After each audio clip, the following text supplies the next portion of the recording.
Well, welcome everyone, and thank you so much for being here. We're delighted to have you for our Resumes for Humanists event, which is being sponsored by the Society for Historians of the Early American Republic, also known as SHEAR, and sponsored by the Ellen Lewis Mentorship Program and the HRC. I am Hilary Levinston. I'm Associate Professor in Focused Inquiry, and I'm the Assistant Director of our Humanities Research Center. I'm here in lieu of our director, Christina Stanchu, who couldn't be here today. And I'm very grateful to Dr. Carolyn Eastman, who's here with us, for organizing this event. As you may know, the HRC has been a university-wide center since 2022, and we work to foster innovative collaborations between faculty, students, staff, and community members, as well as other institutions nationally and internationally, just like we're doing today. We have 10 humanities labs, which you can check out on our website. And then we have a full roster of events happening this spring. You can see a whole list of them and register on our website, which is still pretty new. So if you haven't checked that out, please do. I'm now going to hand things over to Dr. Serena Zabin, who is a professor of history and the liberal arts at Carleton College. Welcome all, and Dr. Zabin, I'm going to hand things over to you.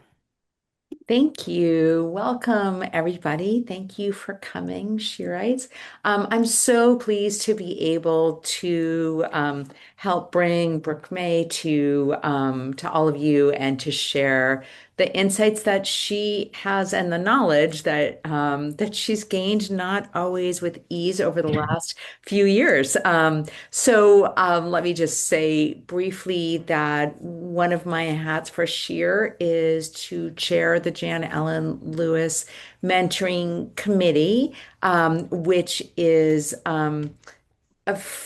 in part driven by a very generous gift from a member in memory of Jan Ellis Lewis, who had been SHEAR president, I believe, in 2016, and so 10 years ago, and for whom mentoring and bringing along scholars at all levels was an essential piece of the way she saw her work in the world.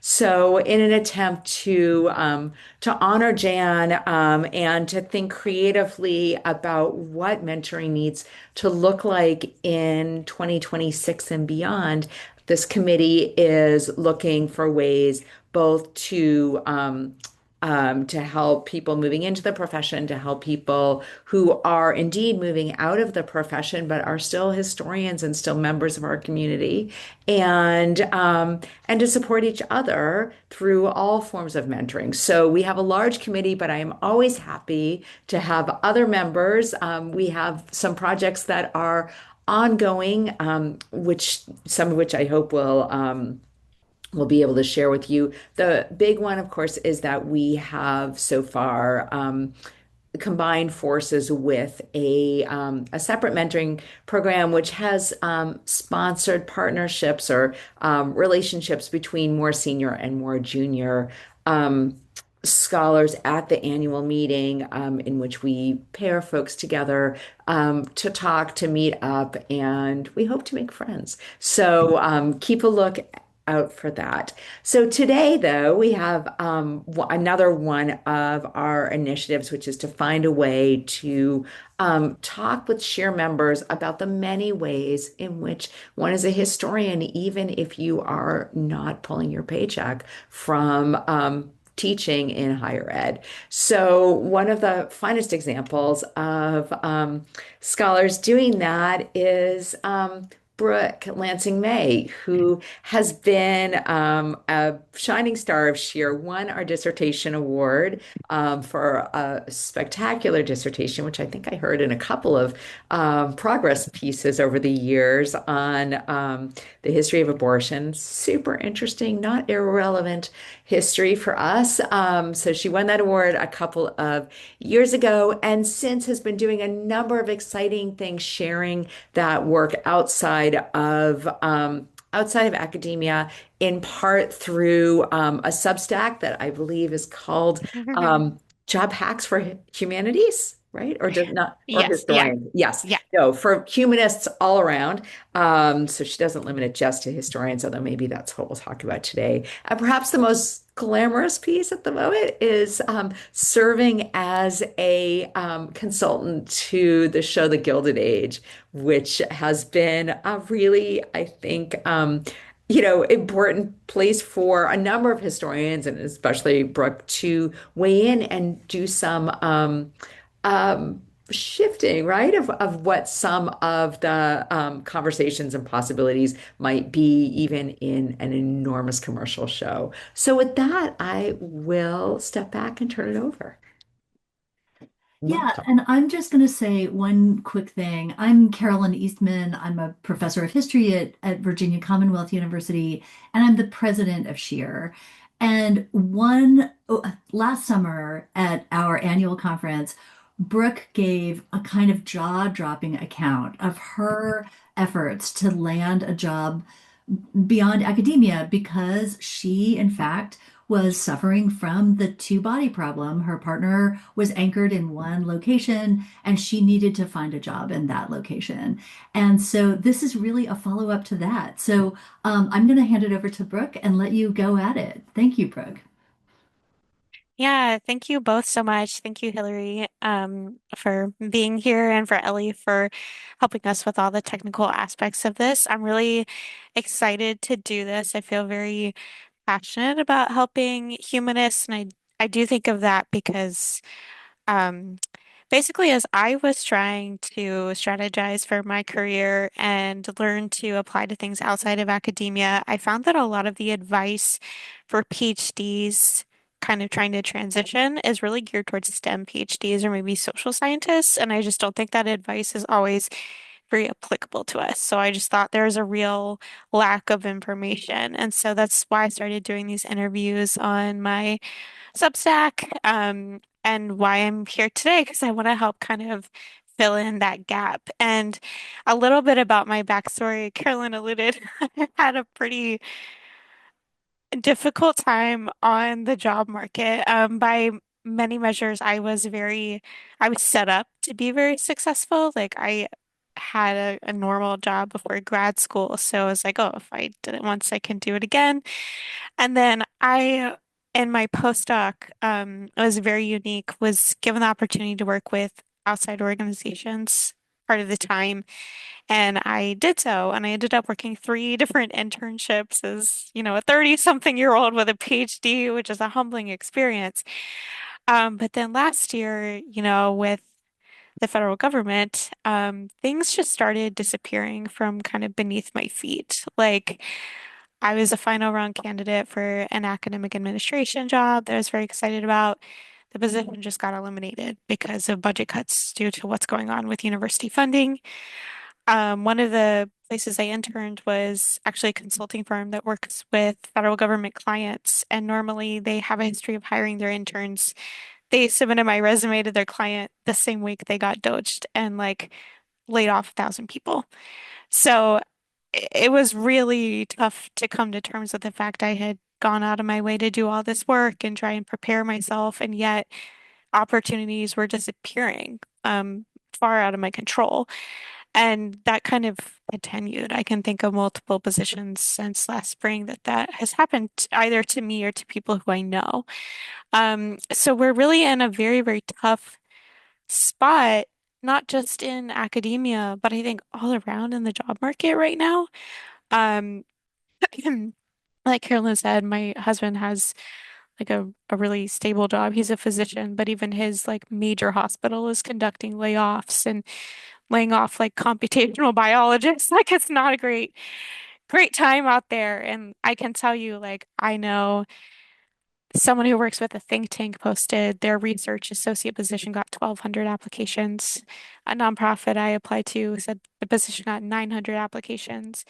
A university press, their HR told me we got 1,300 applications for an entry level position. So there's a problem out there. So this is my small effort to think about what we can control, which is being prepared for ourselves and learn how to communicate to a wider variety of audiences about what we do to kind of help maximize what we are able to apply to. So I'm gonna share a couple of slides and then yeah, basically just go through how you write a resume through some hard won knowledge. Um, okay, there we go. Okay, so first I just want to be clear, we are not talking about CVs today, we are talking about resumes. And if you don't know the difference, if you are here, there's a good chance you have a CV. So that's what academics use to represent pretty much their whole career, their what they've taught, their dissertation title, any publications, like everything goes in it. Um, a resume is really different. It is a document that represents your work experiences as related to the role you are applying to. And that last part is really key. It's not everything you've ever done. It is everything you have done that is relevant to the employer's need. Um, Making that transition can be really challenging, but one thing I want to get across is that as a humanities scholar, this is just another application of something you already do, which is writing for an argument. When we are writing a piece of scholarship, we think, what am I arguing? Who is reading this and why? And how can I make it as easy as possible for them to understand my argument? And that's basically the approach that you want to take with this too. So the first principle that you really need to understand is why someone hiring in the first place. And the simple answer is they hire to solve problems. This is, I think, a different way of thinking than like humanities might be trained to do. So a real world example is when I interned for my communications fellowship with the consulting firm I mentioned. They actually specified the problems they were trying to solve to me in the interview. They said that one, they had no form of advertising for their internship programs aside from like one person on LinkedIn. And they just wanted to create more channels to do that, something more formal. And they had a number of employees who wanted to be able to create public profiles, but a lot of their work was under security clearances. So they wanted someone who could like help write profiles of their employees in ways that would, be compliant with that security clearance. So that means they wanted someone who was well versed in digital media and someone who could write useful things about employees on public platforms. And I will say they actually provided this information in the interview, not a job description. Normally, you would look at a job description for this kind of thing. Um, but if it had been, had been in the job description, I would have tailored my resume to exclusively focus on how I can use digital media, so my logistical knowledge of different platforms and the work I had done with public-facing writing. And for my postdoc, I was actually doing interviews with academics and posting them on the project website, so I would have made sure to highlight that. And I will say that's also kind of how I got into interviewing people about their post-PhD careers. And a couple of other examples of problems. I've heard we want someone who is really good with Excel and can help us create data visualization so that we can make informed decisions. Or we want someone who can help create institutional memory for our small organization. Um, so when you're reading the job description, you really want to try to identify the problem they're trying to solve and write according to that. And I think this is a pretty big mindset shift from writing a CV or pursuing academia because we might be used to just trying to show that we're really smart and we're well-rounded and we've taught and we've published and we can do all the things and we can mentor. And getting a job is really not about being well-rounded. It's about being able to say, I can execute that function that you need executed. It is very literal. And unfortunately, I think this can be hard for us to come to terms with at first. Things you're really proud of, like your dissertation, are probably not going to make it in. And there's this story that kind of helped me cope with that, and I should have like re-looked it up. But basically, the story goes Leonardo da Vinci like wrote a letter to the king or something because he wanted to build a machine, and he was like, "Here's all the things I built," but he left out like painting the Sistine Chapel, and so he really just focused on what he had built and not what he had painted. And it's like, okay, if Da Vinci can do that, like I can too. Um, so principle number two, know your audience. Uh, who is reading your resume? This is a great question, and I find that I'm kind of shocked at how this isn't like very clearly laid out in some organized place. But basically, there are a couple of different parties.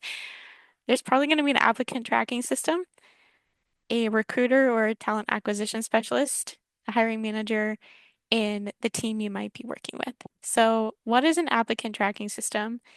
It is a piece of software that recruiters and people who hire use to keep track of open jobs and all the applications that have come through for them. For the purposes of this webinar, what you really need to know is it can contain, quote, resume parsing software.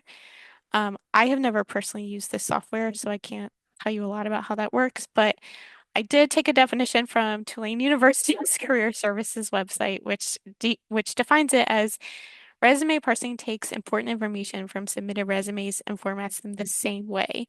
This feature then categorizes all who applied based on who best fits the job description, showing the recruiter all the top candidates first. This is usually what people are saying when they're like, oh, AI just filters the candidates out. I don't know if that's true or if that's, a lot of people online say that's actually not true. But what I do know is that this parsing system, you need a computer to be able to read it. So that's why you want to use like a really simple font and a really simple format. And you also want to use the keywords that are already used in the job description because that software is already looking for them. So you kind of need to like signal to that software. Um, what is a recruiter? This is someone in the company, or it might be hired externally, whose dedicated job it is to find good candidates for roles and filter out the candidates who don't fit those requirements. They are not actually on the team that is hiring, so they would not be like someone you worked with on a day-to-day basis if you got that job. So really what they usually know about a role is told to them in meetings with people who are on the team. So they kind of know what they've been told. They don't necessarily know like the real ins and outs of it, which is again one of those reasons why you want to use those keywords. And to give you a little bit more insight, I found this job description of a research associate for executive recruiting. So this is someone who's looking for to hire someone for a very high level role. And so you see in their responsibilities, the first one says source candidates using LinkedIn, internal databases, and other research tools. That literally means they're looking for people to be able to do this job using like the hirer's version of LinkedIn. How are they going to be doing that? By looking for these really specific keywords in people's profiles. So you just have to know like how to work backwards. Um, yeah, and then we'll go back. What's a hiring manager? Usually the person on the actual team that's hiring and gives the final say after a recruiter presents them with candidates from that resume pool or an initial screening interview of who they want to progress. So if you get to go to next round interviews, then the rest of the team will probably be past your resume. So finally, what actually goes on a resume? This is a version of my resume, not I have different ones for different roles. Even as I was going through this, I was like, I could definitely improve XYZ on it. So I don't know that there's anything that's perfect. But basically, I have my name. I do have PhD on there at the top. Sometimes people are like, I took it off because it came with stereotypes, and that's a whole other issue, um, an out of our control issue, I would say. And so sometimes at the top, where I just have general description for right now, people will do like a little, they call it a professional summary, and it's just like a couple sentences at a high level of who they are. Mine typically says something like higher education and nonprofit professional and blah, blah, blah.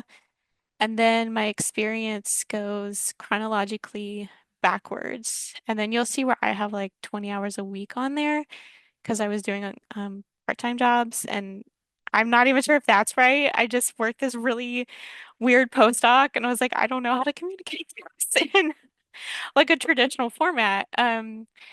So I don't know if anyone out here knows, please tell me. But then I think the part that I'm really most interested in today is talking about how to communicate this PhD researcher piece and how to create these bullet points more generally. So, oh, you also notice I have skills. That's a whole other thing we're going to talk about is how to define skills. I think more recently I actually moved that to the very top because that's what people are actually most interested in. And I have education at the bottom because that is what people are least interested in, which is another big shift for us. Okay, so how do you develop these nice little bullet points? An excellent resume will have bullet points that show your skills, the process, and your achievement, not just what you were responsible for. And again, your bullet point is probably never going to acknowledge the content of what you researched unless it somehow has very direct relevance to the job. As a general rule, PhDs do not ever discuss what they studied unless they get very lucky to encounter someone who asks them about it first. Um, I'll just say that. Um, but I really don't have anything about what my research is on unless I am applying to like a reproductive rights related role. And even then, I don't know that it's helped. It, it does feel more relevant. Um, the second thing we should do, which might sound silly at first, is to define skills because the working world outside of academia has its own lingo and its own definition of what skills are. And those can be very industry or role specific. And that can be really part of this tough transition because we're not trained to think of what we do in that specific vocabulary. We know that we read a whole lot of stuff and we figure out what's important and then we write an argument-driven piece. Outside of academia, you would use words like absorb complex information and distill it into relevant argument-driven narrative. And this is the reason it's important to read a lot of job descriptions and research the language they speak. So, if I was applying to a job in France, I wouldn't write my resume in German. It's kind of the same principle. I'll also add there were things I did in graduate school and my postdoc that I didn't know counted as a skill. For example, I did a lot of administrative work for a big research project like distributing and collecting contracts and scheduling interviews. And I only learned through talking to career services at Hopkins that those things count as skills. Um, for me, it was just like a thing that I did. But I learned that these could be communicated as things like managing complex calendars or providing excellent operational support. So you already might be doing things like that, like scheduling workshop seminars of multiple people, and that requires scheduling and sending out updates, and that all counts. Um, this is the best advice I think I have found on the internet about how to do this. A resume bullet point is about what you did, how you did it, and how that impacted your work. And this was just from a LinkedIn blog post. And so we see her example. I don't think she's I think she was a STEM PhD, but I can't remember. Her example for humanities PhDs is basic, worked with a team of archaeologists to excavate artifacts, better collaborated with a team of 4 archaeologists and 7 contractors to coordinate the excavation, transportation, and cataloging of 75 new artifacts while ensuring full compliance with university regulations and funders' requirements. And I think that's a good example of really providing more context for the reader and sort of like fleshing out those details. And I think something that's really important, again, that we as humanists are not really trained to do is that inclusion of quantities. I find those to be really important in resumes. And so it helped to me when someone framed it to me as provide context for what you did. So I was like, oh man, like when have I ever measured like the percentage of improvement or something? Never. But I think one way that we can really approach that is to mention how many students we taught or how many pages our dissertation was or how many people were in the workshop that you coordinated on a weekly or monthly basis, that kind of thing. And so finally, yeah, finally, here are some real world examples that I got from friends who were kind enough to give me permission to share these. So this is from one person. This was his first resume for a job after his PhD. He performed hundreds of hours of research into the history of American public policy and political economy for my dissertation project, the Shared Value Revolution, designed and taught an upper level seminar for 2 semesters, research and analyzed historical documents, successfully applied for grants worth $1,900. Then he shared with me how he updated this for applying to jobs after his first job. So you can see he really, really condensed it.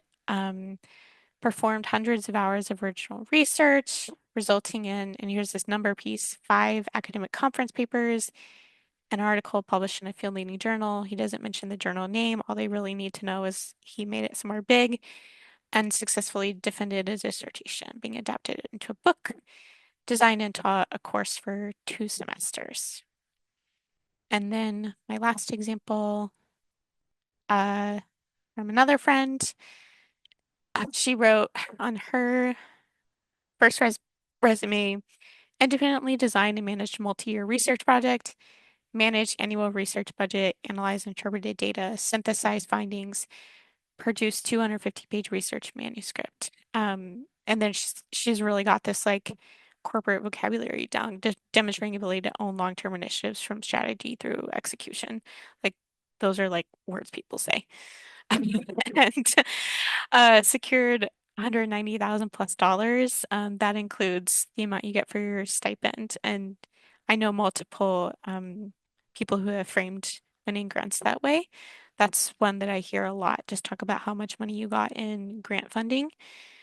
Uh, she lists presented her research at 7 conferences, and she talks about communicating insights to diverse audiences. That's something that is often considered very valuable. Can you communicate to different people who are coming from different perspectives? Taught and mentored 100 undergraduates as an instructor. And, that's going to say something about her ability to work with other people too. Because something I have heard is PhDs going to kind of have to overcome the stereotype of not having ever worked on a team or not really working with other people. And so they don't know if you'll really be a good colleague. And then I also included how she represented her time as a Fulbright scholar, because that might be applicable to people here too. So one of 8 students, giving context, yeah, and what she did as a researcher. A couple more resources, if you want to just screenshot this, Academic Job Market Support Network. I'm pretty sure it was founded by Hannah Albert Abrams, who went on to have a career at the National Endowment for the Humanities. Um, and it contains a repository of CVs and resumes that you can check out from other people, and then the AUTAC support network. So it's a spreadsheet with people with humanities PhDs who um, are working outside the professoriate and are willing to talk to other people about their careers. And so thank you to everyone, to Hannah, Tim, my friends Sean and Thera, who shared their resumes with me, Carolyn, Ellie, Serena, and Hillary too. And that is the end of my presentation. Thank you so much, Brooke. That was great. And so can I ask you a few questions just right off the bat? Well, Yeah.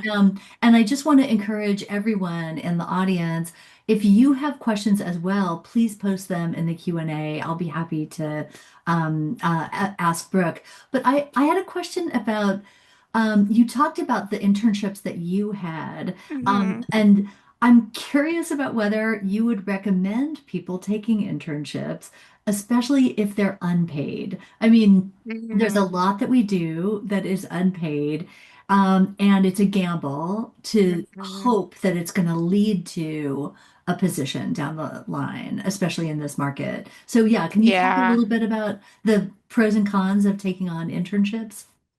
Yeah, I mean, this is something that I kind of constantly struggle with, like the unpaid work, 'cause it is always a gamble. Like, oh, it's a nice thing to say that I have done, and you hope maybe it'll lead to something, but you definitely don't always have that guarantee. I will say all the internships I did receive some form of payment for. Um, Definitely best case scenario. I I would definitely recommend doing an internship in general, especially if it's paid. I think one of the best ways you can go about looking for paid work is to connect with your university's career services office, because Hopkins does have a program specifically built to connect PhD students with outside organizations. And, you know, they pay. That's set up. And I think that they would be able to help you navigate that situation. I mean, I cannot in good conscience really recommend anyone to like long-term unpaid labor. Right, right. Yeah. It's really hard. But I would, yeah, I don't know that there's like a clear cut answer to that. But I mean, even like part-time jobs on campuses, I think would count. Like I worked in like a library for a while. Like those things all pay. Like my friend Thera, she worked in the forget what it is, but it was some administrative office at Hopkins doing helping students like navigate fellowships and grants, and she got paid. So you can do something like that too. So I would 100% recommend seeking out that kind of opportunity because it's going to give you something that you can like represent on a resume and really speaks to that thing about like, can you handle working with other people and can you handle doing projects that are not just like your own personal research projects. Right, right. Okay, I've got a couple of questions about resumes. Okay. So one person asks, do you find that a two-page resume is acceptable or should you stick to one page? I've gotten lots of interviews with a two-page resume, to be honest. I have heard some people say like you should keep it to one page, but I personally have never had any pushback from having a two-page resume. Um, so yeah, I think that's one of those things that people can have differing opinions about, but in my personal experience, like it's never been a problem. Thank you. Thank you. Yeah. And then another person, Krisher, asks, if a resume is tailored to a particular job, how do you deal with gaps in your resume if the jobs you've recently had, like academic teaching positions, aren't applicable to that position? I wish I had an answer for you, to be perfectly honest. Yeah, yeah, this one is like something that I too have wrestled with. As my humanities brain has thought about this process with an unhelpful humanities brain because I'm like, I think a lot of times people who are hiring and the way that the workforce works is kind of looking for this incredibly ideal person and not like a real person. And real people will have gaps and they will have things that don't fit. And it's often I'm just like, they're looking for like an imagined person. Like, and it really is like my historian's training that has helped me like see that, which can be very unhelpful. Um, I don't know. I think I personally would include the job that I had most recently because that would like avoid that potential question of like a gap, but then really focus on the things that are more relevant for the rest of the resume, like have longer bullet point sections. And you can use your cover letter to explain that a little bit more. Like I have applied to a number of jobs that are actually related to the job I had before grad school, which was quite a while ago now, but I like lead in my cover letter talking about that job in like the first paragraph. And I think that helps connect the employer, like connect those dots Yeah. a little bit more. Yeah. Um, I was wondering if you could put your slides back up on screen and Hmm. go to the job summary section where you post examples of job ads and maybe identify some Yeah. of the keywords that you would try to draw on in your resume to highlight your applicability to that job. Yeah. Okay. So I only had the one job description that was here. Right. I probably should have added more descriptions, but this was just to kind of show how recruiters think. I actually think this is something that a PhD could definitely do. Uh, so Right. source candidates using LinkedIn internal databases and other research tools. Like there is somewhere where you can really say, I have experience with research tools. And like I would list out what research tools I have used before, especially maybe in like a skills or software section on the resume. Um, Drafting things. You could definitely talk about drafting and maybe for like you've drafted student updates. You've 100% done that.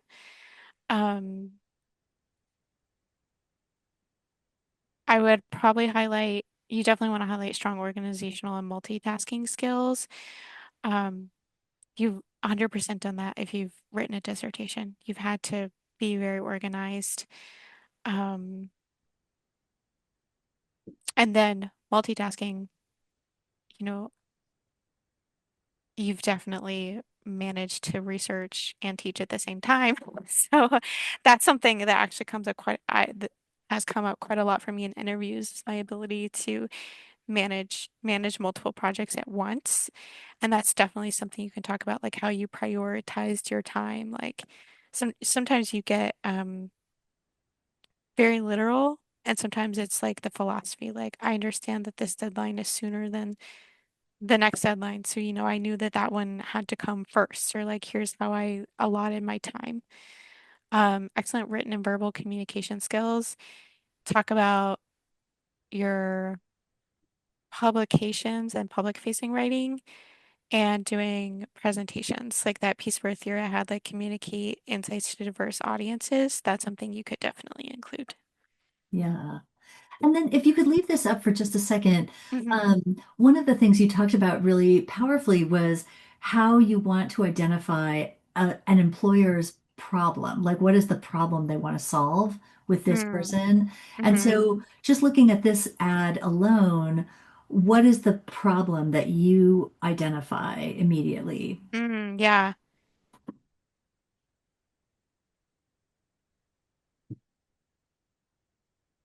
Okay. Clearly, they just need someone who can research and can research people. Like they can find people who are good matches for things. I think that's the problem that they are trying to Yeah. solve. Um, I will also say you can actually ask that question in an interview, and I know that's like pushing past the resume, but I have heard people advise like, so what problem is this role trying to solve? And then they will like word it, they will speak it in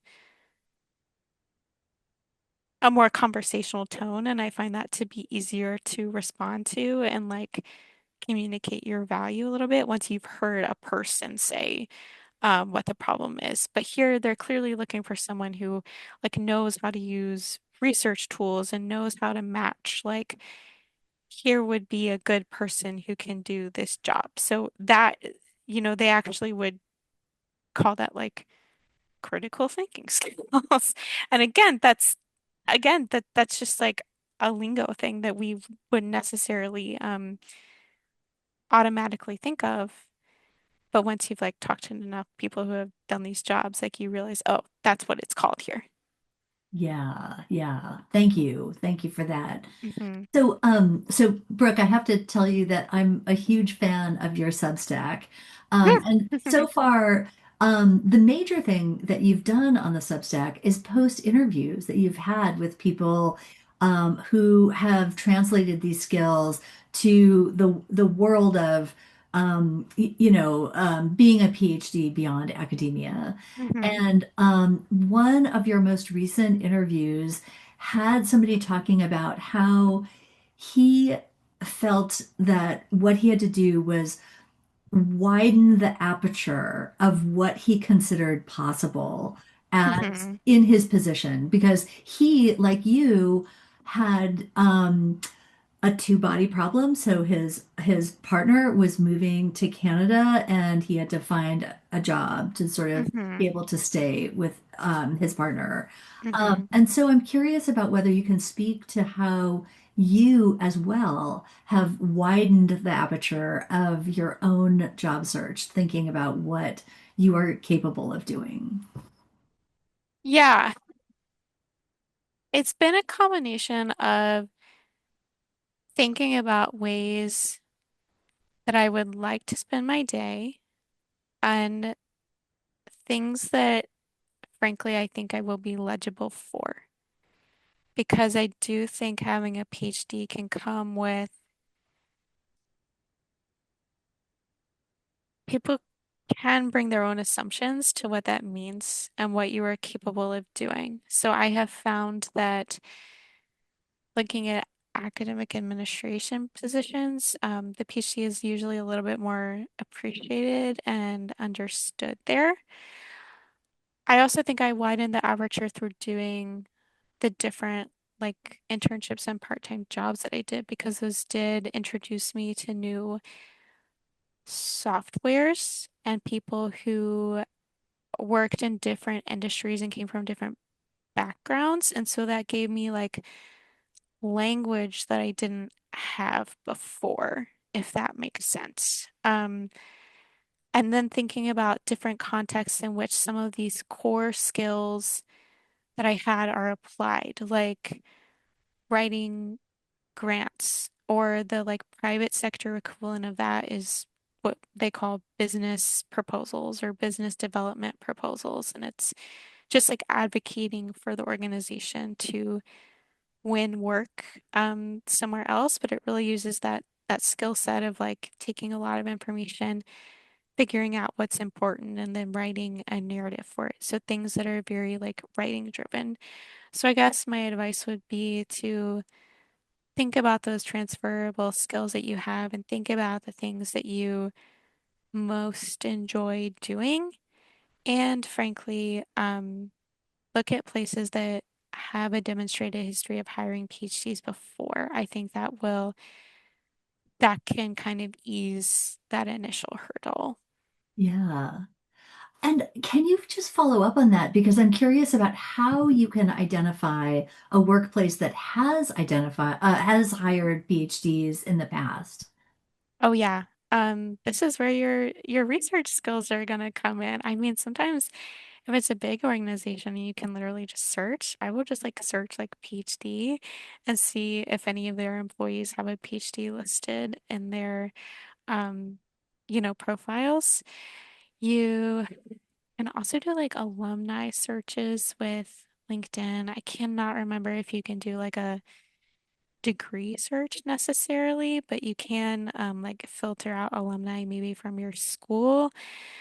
And there are also certain industries that have reputations for being more open to PhDs, like consulting firms tend to be pretty open to them because it's a lot about um, thinking critically and problem solving and some of those more transferable skills, as well as positions in higher ed. And that doesn't really get away from the problem I talked about at the beginning, which is like higher ed is struggling right now from teaching research and the admin side. And that's no one's, well, that is none of those people's faults. Um, it occurs to me that so much of what you're discussing here dovetails with an ongoing problem for those of us who do work in academia and are seeing the number of history majors and people in our classes decline. Mhm. And there's been such an effort by the AHA and other organizations, sorry, the the Historical Association and other organizations to try to identify for our undergraduates and for their parents the value of what they gain in history classes and as history majors. And it's been a struggle for a lot of us who just reflexively believe that history is important to have to sort of say, these are the skills that you are going to gain through this um, uh, uh, through this study. And so, Yeah, so it occurs to me that even those of us who are teaching in various forms or in graduate school, we can gain access to the AHA's own effort to sort of identify job market ready skills that we already have. yeah. Yeah.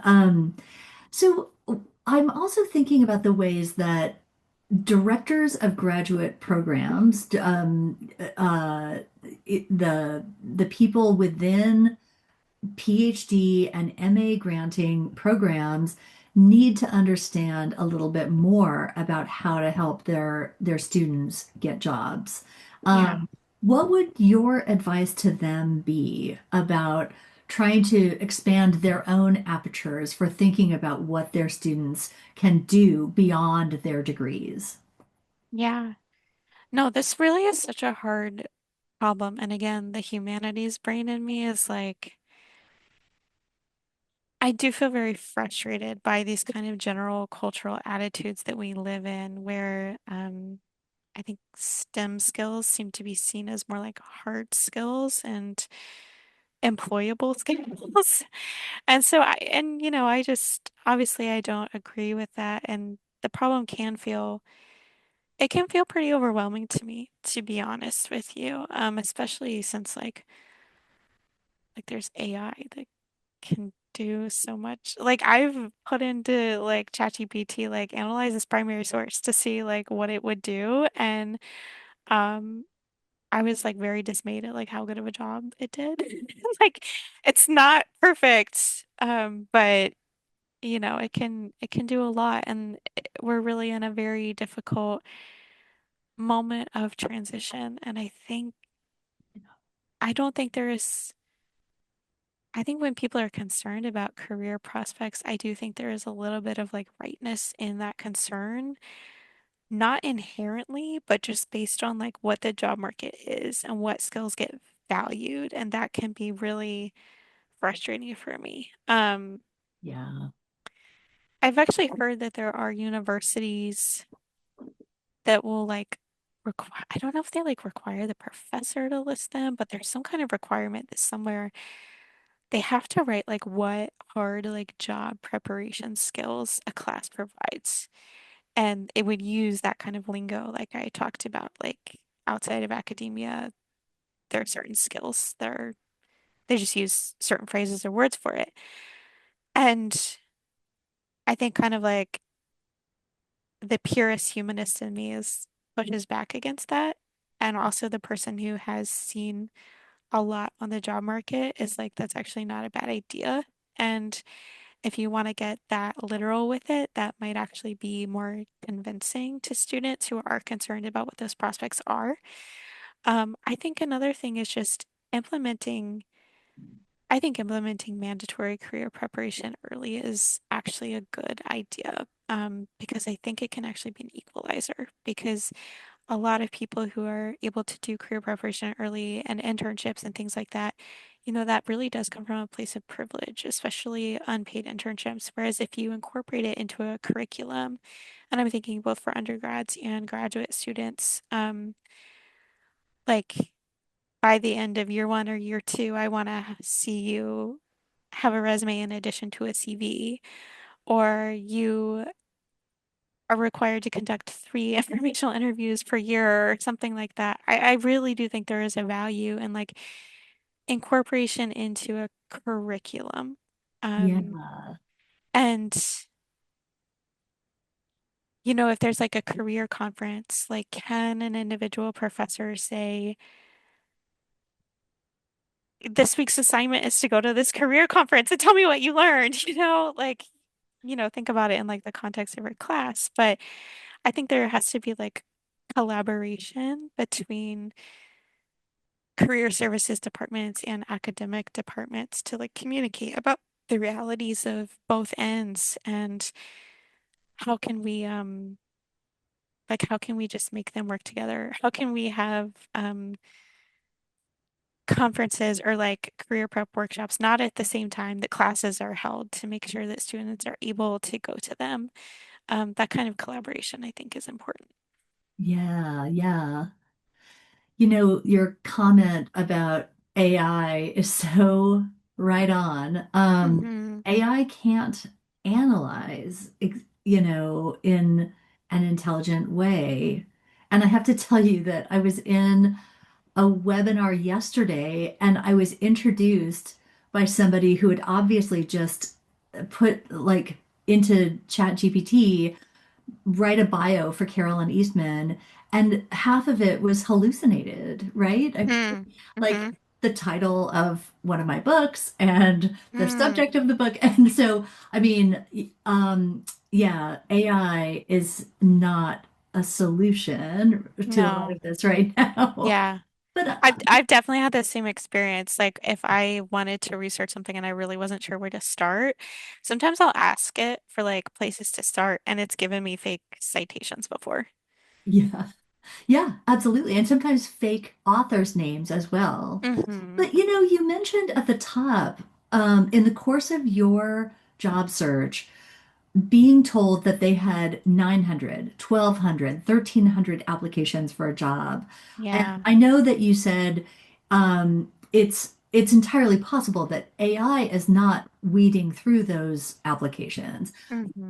but that some kind of computer is reading it and trying to figure out, Yeah. who to knock out and who to push forwards so that human eyes can be looking at stuff. Um, Hmm. and so, have you been finding that your close attention to job ads, job summaries, and your importing of those keywords into your resume, is that having results?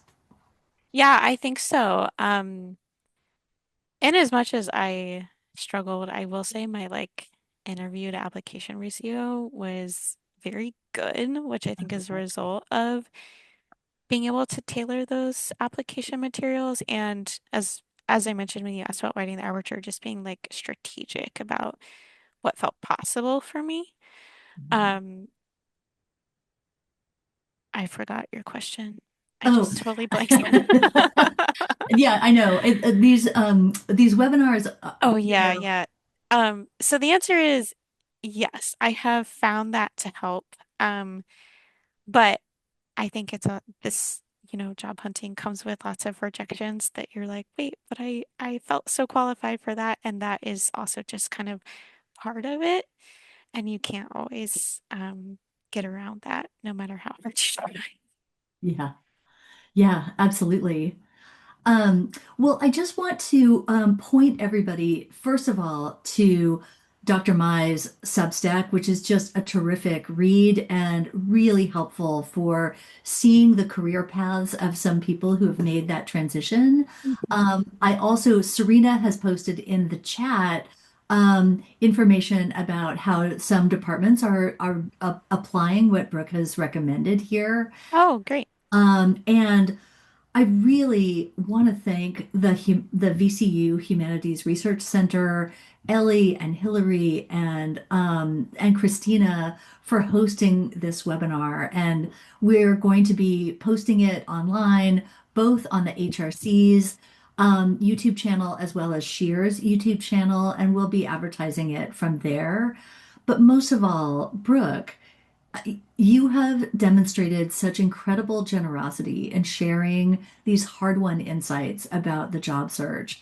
Um, I mean, insights that you had to learn the hard way. And it seems to me Yeah. that that in some ways you are actually doing yourself a disservice by helping other people be good job applicants. So, for all of these reasons and for putting together that fabulous slideshow, thank you so much. We're so grateful. Thank you so much for giving me the opportunity. I mean, I really do believe in as far as it can be, like when you've been through something really difficult, like finding opportunities to help make that situation better for other people. I think it can help like make meaning out of like a really confusing and frustrating time. And like I certainly wish that I had not had all this things happen to me. But I also really hope that I can like pass what I learned on and like I said, kind of like start to bridge that knowledge gap. That's important to me. Yeah, yeah. And we just got another comment from David Perez. Hey, David, who says, I just wanted to say thank you to today's organizers and to Dr. Mai for sharing her time and resume experience with us. So, really, on behalf of all of us, thank you so, so much. We really Yeah. appreciate it. Thank you all so much for coming and for letting me do this. Really appreciate it. All right, I think we'll Yeah. Oh, Hillary, I please. was just going to Sorry. add my thanks to all of you, to you, Brooke. That was really fantastic. And to you, Dr. Eastman and Dr. Zabin, and as always, to Ellie for organizing. Great. All right, great. I think we'll call it quits from there. So, Ellie, I'll let you handle that. And thank you, everyone, for coming. And we'll see you again soon. Thanks, everyone.